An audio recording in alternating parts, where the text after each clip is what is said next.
So I left this truck sitting all night. Now the key fob is in the garage. And somebody on my YouTube channel last night suggested I remove the battery from it. And that would be a good way to make sure that it's not transmitting. But I'm starting to wonder if some of this could be, well, I don't think this would be normal for that TCU to be doing this overnight. It's been sitting for roughly 12 hours. I changed the time base to 5 minutes. And you can see that it hits a maximum of 227 milliamps. And it lasts for about 30 seconds. And then it takes a minute for it to do it again. I've got access to another one of these trucks. It's a 21, same engine, Lariat. Maybe I'm going to test that one and compare the results. I also thought about connecting to Ford and paying for a subscription and seeing if the TCU is up to date, see if there's any flash updates to it, or the BCM, or whatever modules that are in this vehicle. There may be updates to it. And maybe I can look at whatever history is available on the Ford Service Information site to see what might have been done. I don't know if they would list what was done, like the programming history. But you can see that even after 10 hours of sleep, I'm going to shut this off, turn the disconnect switch off.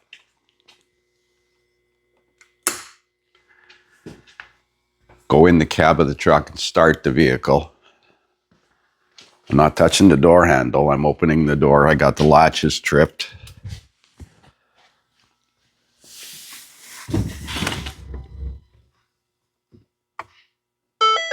Oh, I need the key in the vehicle. No key detected.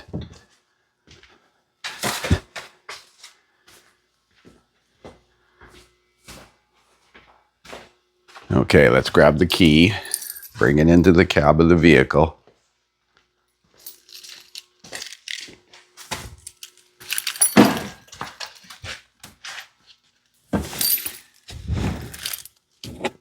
Start the vehicle. Shut the vehicle off.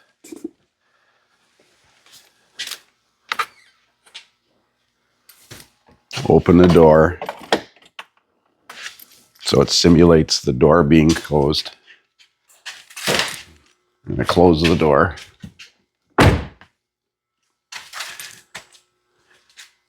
Put the key on the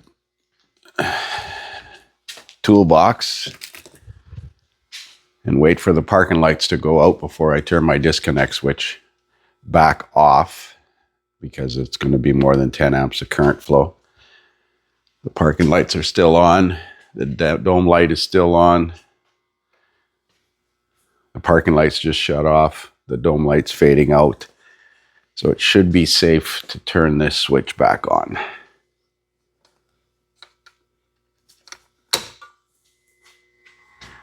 So now we're putting the current through the meter, and it's over 500 milliamps, actually 200 milliamps.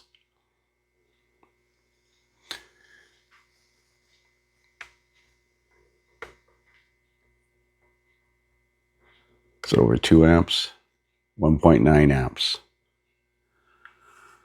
And it is sorry, I can't read the time on the 9:55 a.m. according to that tool. It's got a built-in clock.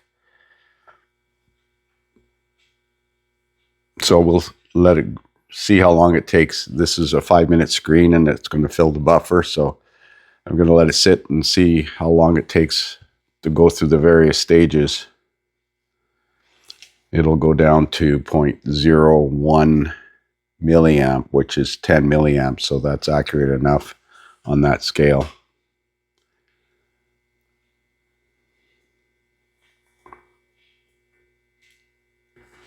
9:55, 9:56. So after 2 minutes roughly, it's actually dropped down to 420.42.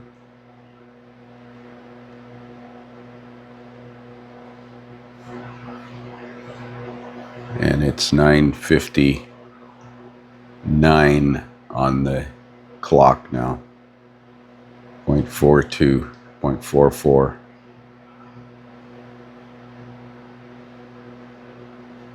I'm going to change the resolution.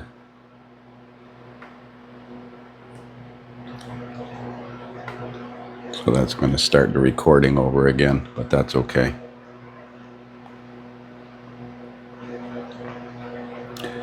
So I didn't change it. I meant to go to 500 milliamps, not 5 amps. 390 milliamps.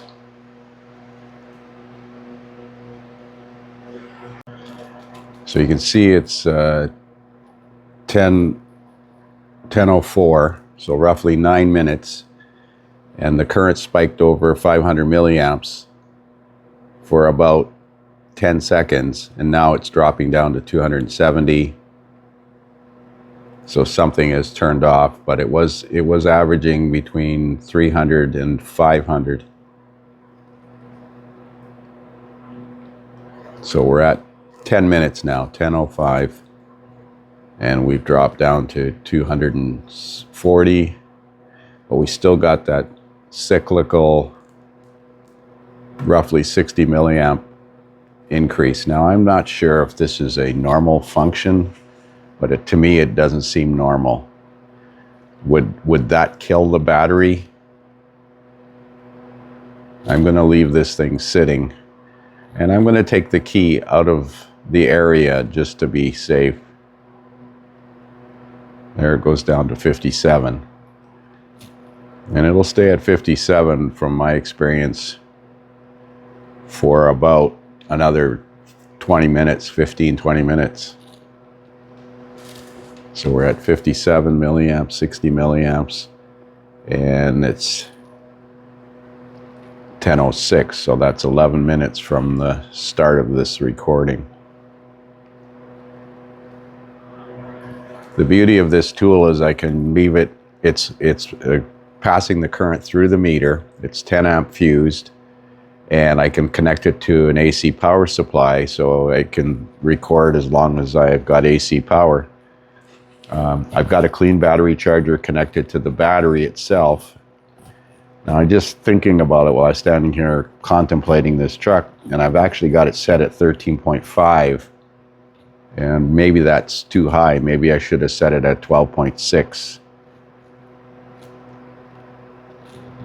But I don't think that's a problem. Now you can see it spiked up to 107, so it's roughly 60 milliamp spike here, and it'll last for about 30 seconds and then go away. Now if it did that for 20 minutes and then stabilized at 14 milliamps, I would be happy with that. But it continues to spike up to about 60 to 70 milliamps. I don't want to reset the min-max because that'll wipe out the recording again.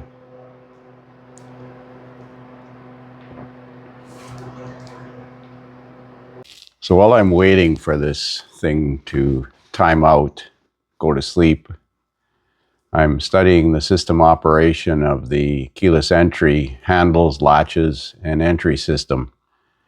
Remember, with that fuse 10 removed, which is the 5 amp fuse that powers up the telematics control unit, the remote keyless entry still works. So it looks like the operation of the remote keyless entry and the passive key system is controlled by the BCM and the RTM.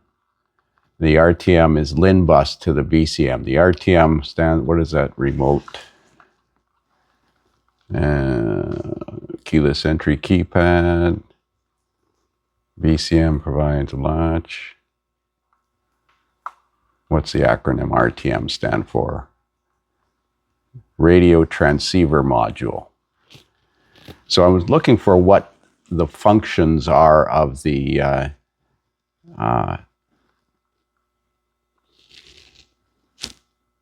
Telematics Control Module. And I know it's for OnStar, not OnStar, that's GM. And I know it's for satellite radio, communication with the cell phone. But I looked up that module, and I couldn't find any information. I'm just reading through here. It's pretty sophisticated controls on this thing, which is all great when it works. All these fancy features are unbelievably convenient when they work, but when they don't work or when they cause a problem, they can be a huge pain in the ass to deal with. Passive door entry. When a valid program key is within 3.28 feet outside a door, touch the lock or unlock sensor on the exterior door handle. The doors lock or unlock depending upon which sensor was touched on the handle. The unlock button is located on the inside of the handle. The lock button is located on the outside top face of the handle. Well, that's the one I disabled on the passenger side because it was activating just standing beside the vehicle. It wasn't even touching the door handle. And if I had the key in my hand and I was standing within about 3 feet, 1 meter from the door, it was sitting there repeatedly locking the doors or unlocking the doors. I'm not sure which feature it was, but one or the other. Tailgate has that feature too. Tailgate passive entry. When a valid program passive key within 1 meter outside the tailgate, press tailgate release button on the underside of the tailgate handle to release the latch. So let's see if I can find out what the capabilities are of this Telematics Control Module. So it appears the radio transceiver module is also responsible for receiving the TPMS signals from the 4 wheels and then communicating with the BCM over the LIN bus or the medium speed CAN through the gateway module to the BCM and the IPC through the high speed CAN 3. All this just to tell you that the tire is low. But I still haven't found the functions of the telematics module.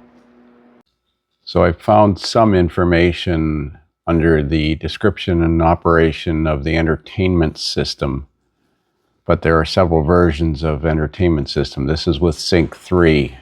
The TCU contains a non-serviceable internal SIM card to connect to cellular network to send and receive data. The TCU is associated with the VIN of the vehicle and not compatible from one vehicle to another. So I'm sure it's the TCU that you communicate to the vehicle with if you're using the Ford Pass app to remote start the vehicle or check the status or location of the vehicle. I'm sure it's the TCU that connects your cell phone via Bluetooth, but I'm not 100% certain of that because it doesn't specify exactly what it does. It does say the TCU requires a programmable module installation when it's replaced.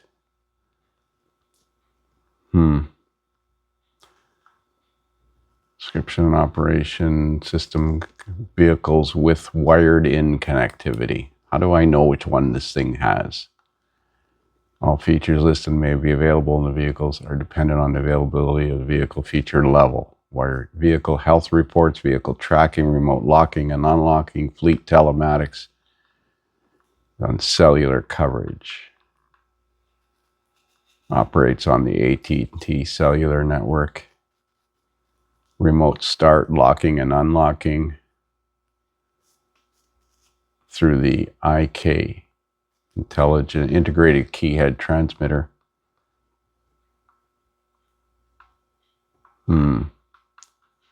Fleet telematics.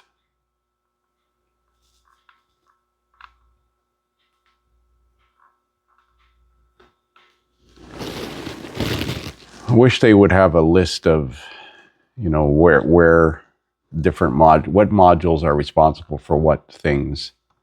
but I'm sure that you know, Android Auto and your integration with your cell phone is part of the TCU unit. I know I had a problem with mine originally in my Lightning, where it wouldn't connect to the phone once in a while, and I had to pull a specific fuse to reboot the module. I think it was fuse 10, believe it or not, but I can't be certain of that. I know it was a triple leg fuse. Well, it's been 59 minutes. It's 10:54 according to this clock on the tool here. And we still got the cyclical 100 milliamp draw every 30 seconds, and then it drops down to 45 milliamps.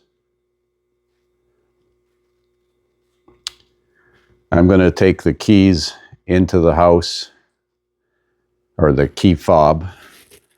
It's sitting about 25 feet in front of the truck on the workbench here. I would think that that would be far enough for the system to go to sleep, but I'm not 100% certain of that.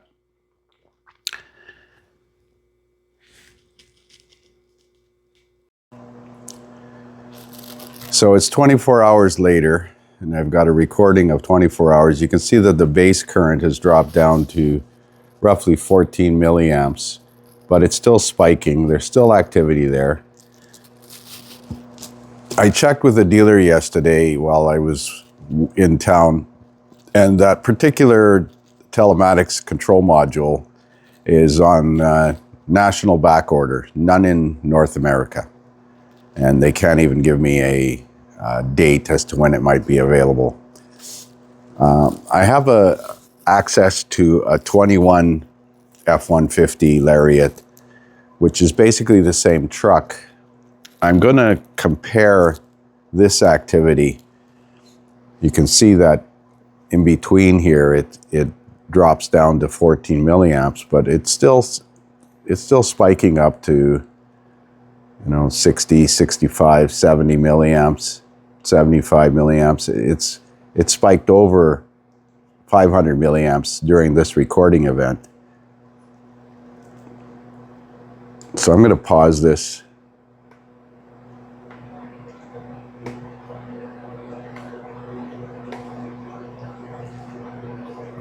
$291 frames of 5 minutes.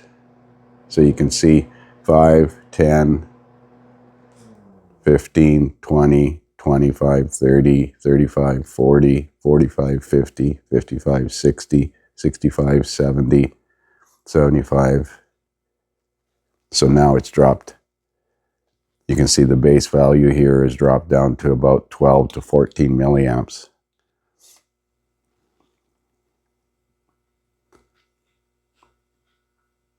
Let's go back to the beginning again. So it takes, and when I started recording this, that's 1,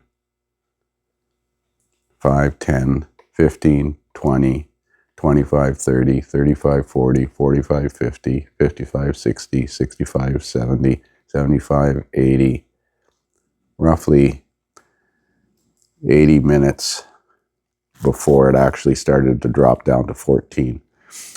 I'm going to pull that telematics fuse. I picked up some fuses yesterday, triple leg fuses. I'm going to break a leg off of the fuse so that it simulates. So I remove fuse 10. Just fuse 10 because it's a triple leg fuse. Fuse 10 and 11 are the same fuse, so I can't just remove the entire fuse. And we're going to see how this draw reacts. So I was standing here playing with this triple leg fuse, and I actually purposely burnt it so that I could put it in place. And I heard the throttle body actuate. I turned the amp clamp or the ammeter back on, and you can see that I'm up to 250, and it spiked well over 500. But I swear to God, I heard the throttle body actuate. Oh man! And the key is in the house. Now I do have a Ford key in my pocket for my own truck, but I'm sure it's not responding to that. But as you can see, we're up to 250 milliamps now, 300 milliamps. Now it's dropped down to 58.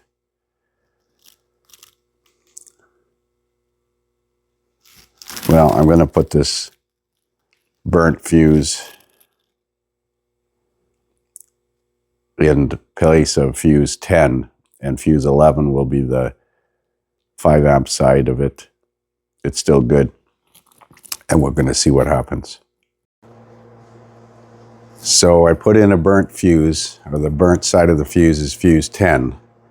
Fuse 11 is still complete, and I didn't start the vehicle. The key is in the house, and you can see we're down to 13, 14 milliamps, and it's been about two minutes.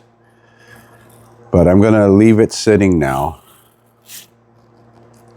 while I work on this other truck to see if I hear the throttle body. Like, I swear to God, I heard the throttle body cycle, and I maybe even heard the fuel pump run.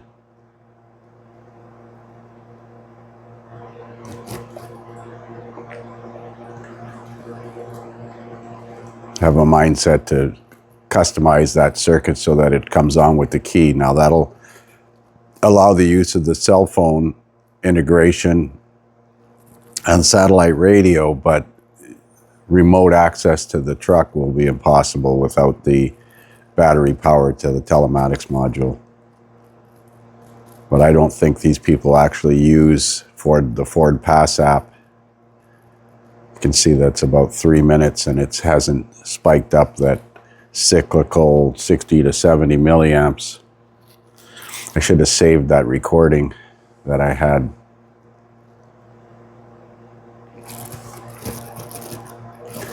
I've reset the min-max, so it's 9 milliamps minimum and 32 milliamps maximum.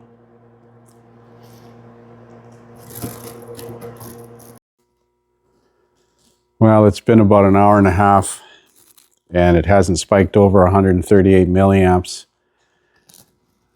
It's sitting at 14, 11 to 14. Let's replay this.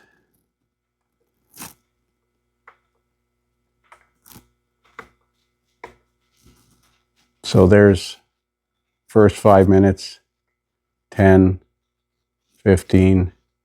So after 15 minutes, it's down to 13 milliamps.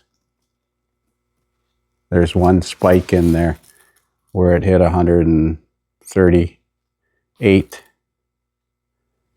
but no other. Oh yeah, there's another one, but that's minor.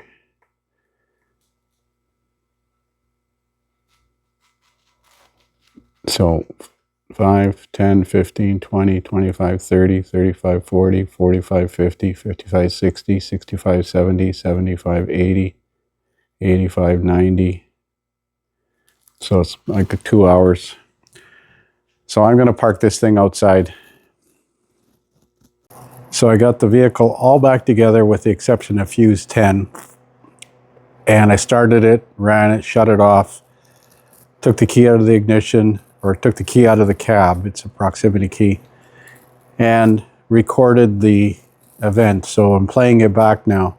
So in less than 5 minutes, it dropped down to 330 milliamps, 10, 15 minutes, it dropped down to around 45 milliamps, 20, 25, 30, 35, 40, 45, 50, 55, 60, 65, 70, 75, 80.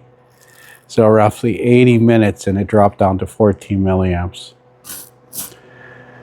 So I'm going to park this thing outside now. So I got a 2021 F150 XLT, and I'm doing the parasitic draw test on it now. Got the same setup here. I'm at the college. This truck is virtually brand new and donated by Ford in Pinewood. And I just started the parasitic draw test. I just started the truck and turned the disconnect switch off.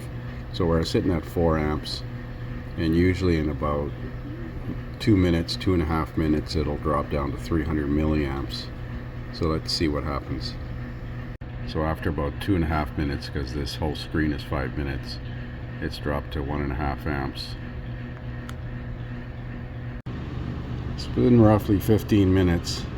Let's pause this recording and replay it. So there's first 5 minutes. You can see it went down to roughly 300 milliamps. No, this is 200 right here. No, that's 2 amps. About 15 minutes before it dropped down to 0.03.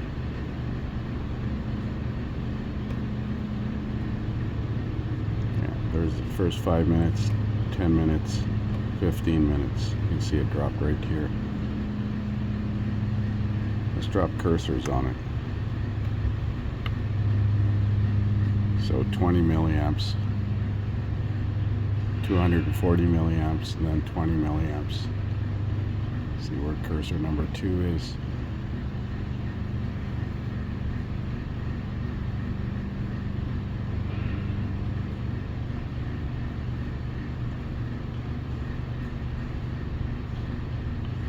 So because this truck is not a Lariat like the one I have, it doesn't have as much electronics in it, but it still responds very similar to the vehicle that I have, with the exception of that telematics module acting up.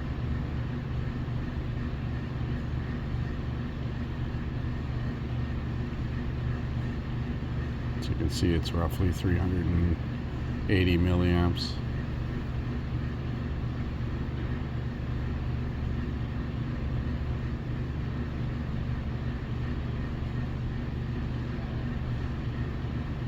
Now it's roughly 1.5 amps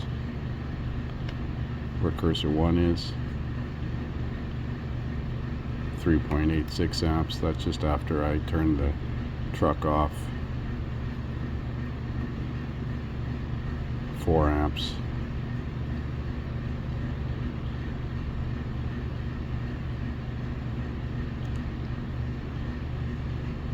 This is where I turn the disconnect switch on and then off right here. It starts out at 4 amps, so roughly 15 minutes.